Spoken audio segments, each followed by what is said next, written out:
Soka President ayimiriza temporary mpaka nga musanvu ensonga ya musanvu ddi mwezi oguddako ogwokutaano teri wa URA agenda kujja kuduukayo zonna zebabakubiye byonna penalty byonna abiddeyo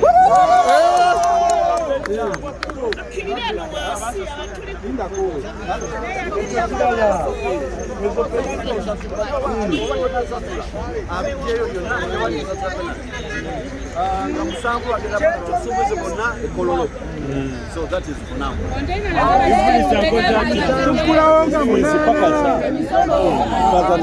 URA, Ministry of Finance, batule konsonga ngoye zebapima mu kilo.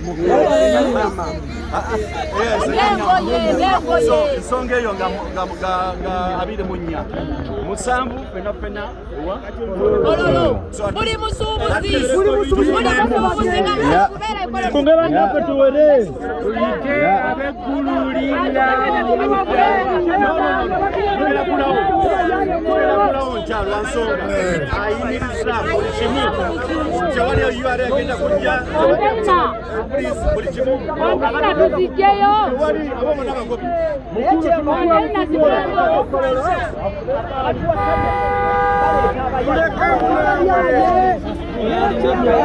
tumuleke anyonyereze, but for now status quo isigale as is, no URA, no enforcement. Enchamaduka bagagule. Yes,